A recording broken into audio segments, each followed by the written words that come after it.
ये क्या है?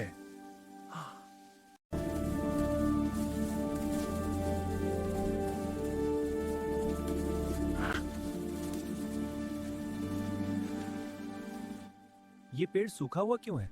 मुझे नहीं पता, शायद परिंदे जानते हो। चलो इनसे पूछते हैं। ए तोतो, ये बड़ा पेड़ सूखा क्यों है? वो कुछ बता रहे हैं। इसको पानी नहीं लगा कभी, इसलिए सूखता जा रहा है। चलो इस दरख्त को पानी देते हैं। हाँ, तुम भी देखो। अब पलाऊंगा।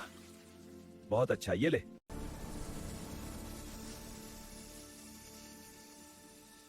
ये क्या है? तुमने मुझे पानी दिया है, मेरे ऊपर जो सोना लगा हुआ है वो तुम उतार सकते हो, लेकिन याद रहे लालच नहीं करना। जितना तुम्हें चाहिए इतना सोना ले जाओ, उससे ज्यादा नहीं। चलो इस दरख्त पर चढ़कर कुछ सुनहरी पत्ते तोड़ते हैं। ये रहे सुनहरी पत्ते, बहुत अच्छे लग रहे हैं। अब गांव चलते हैं। चलो मेरी बकरी, चलो बकरियों, गांव चलते हैं।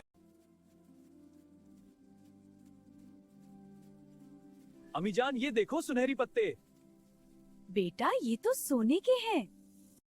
बेटा ये सोने के पत्ते कहाँ से मिले हैं? माँ, एक सूखे पेड़ को मैंने पानी दिया, वो बड़ा हो गया, उसने दिए हैं। वाह बेटा, ये तो बहुत अच्छा है। बोले गाइस, आपको हमारी वीडियो कैसी लगी? वीडियो को लाइक करें और हमारे चैनल को सब्सक्राइब करें। शुक्रिया।